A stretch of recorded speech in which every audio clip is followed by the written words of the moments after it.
الصلاۃ والسلام علیکہ یا رسول اللہ۔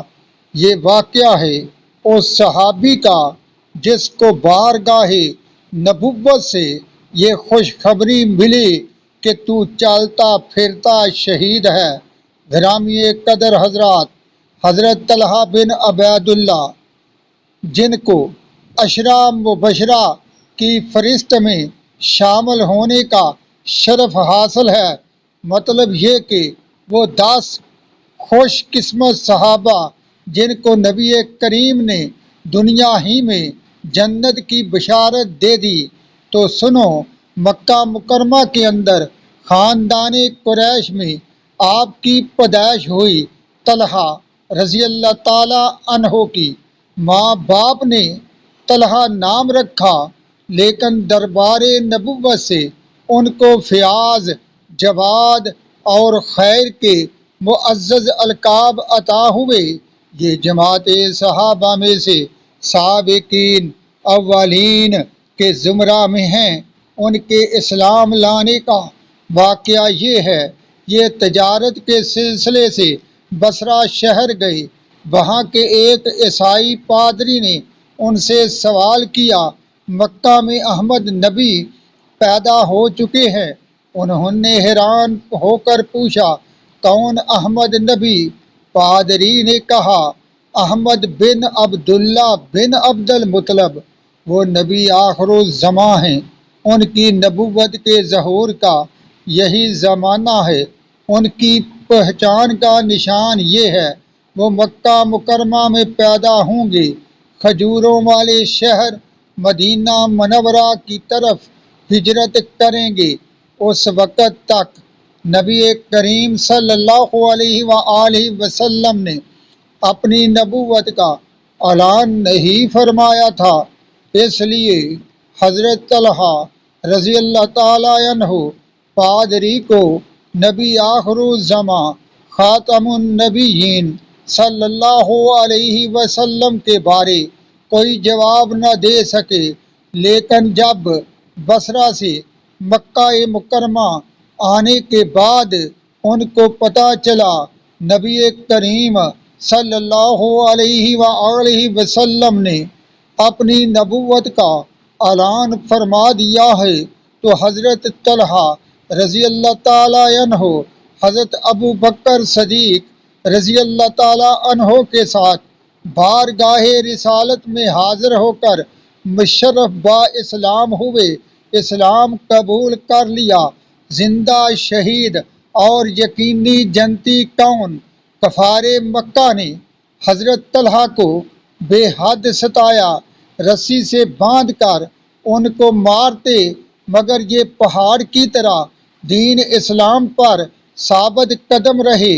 پھر ہجرت کر کے مدینہ منورہ چلے گئے۔ جنگ بدر کے سوا تمام اسلامی جنگوں میں کفار سے لڑتے رہے۔ جنگ بدر میں ان کی غیر حاضری کا سبب یہ تھا، نبی کریم صلی اللہ علیہ وآلہ وسلم نے ان کو اور حضرت سعید بن زید رضی اللہ تعالی عنہ کو ابو سفیان کے قافلہ کی تلاش میں روانہ کر دیا تھا۔ ابو سفیان کا قافلہ ساحل سمندر کے راستوں سے مکہ مکرمہ چلا گیا، اور یہ دونوں حضرات جب لوٹ کر میدان بدر میں پہنچے تو جنگ ختم ہو چکی تھی۔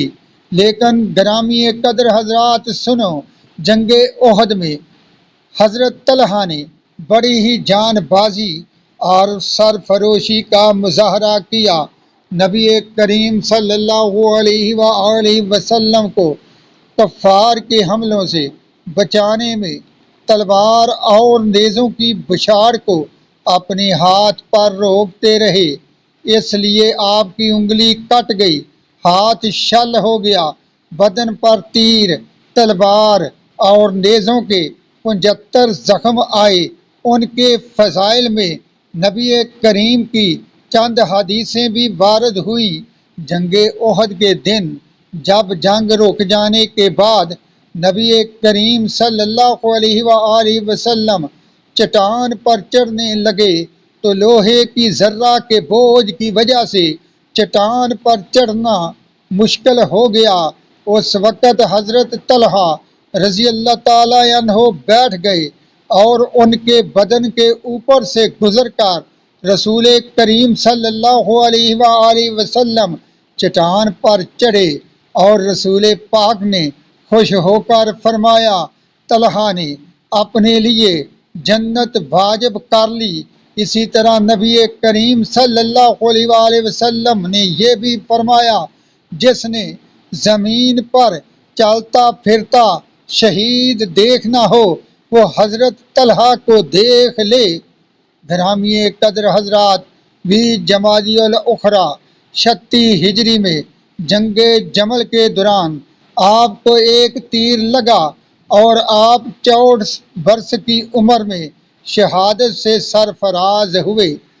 ایک قبر سے دوسری قبر میں جانے کا واقعہ، شہادت کے بعد آپ کو بصرہ کے قریب دفن کر دیا گیا، مگر جس مقام پر آپ کی قبر شریف بنی وہ نشیب یعنی نچلی جگہ میں تھا، اس لیے قبر مبارک کبھی کبھی پانی میں ڈوب جاتی تھی۔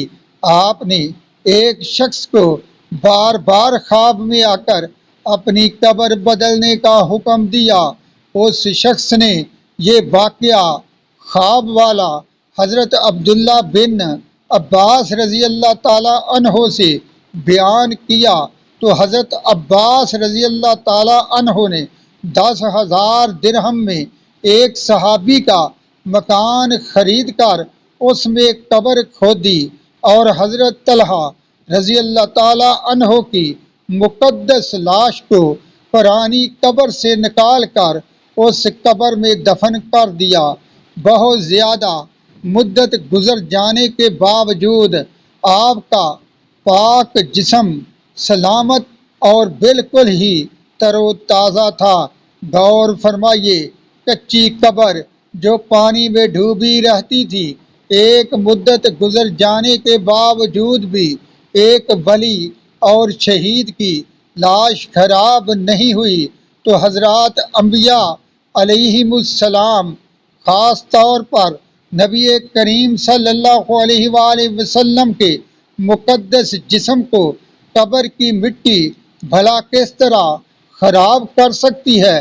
یہی وجہ ہے نبی کریم صلی اللہ علیہ وسلم نے ارشاد فرمایا، ان اللہ حرم علی الارض ان تاکل اجساد الانبیاء، اللہ تعالیٰ نے انبیاء علیہم السلام کے مقدس جسموں کو زمین پر حرام فرما دیا کہ زمین ان کو کبھی کھا نہیں سکتی۔ گرامی قدر حضرات، اللہ آپ سب پر اپنی رحمت فرمائے، آمین یا رب العالمین۔ وما علینا الا البلاغ المبین، وصلی اللہ تعالی علی رسول خیر خلقہ سیدنا و مولانا محمد و آلہ و صحابہ اجمعین برحمتک یا ارحم الراحمین۔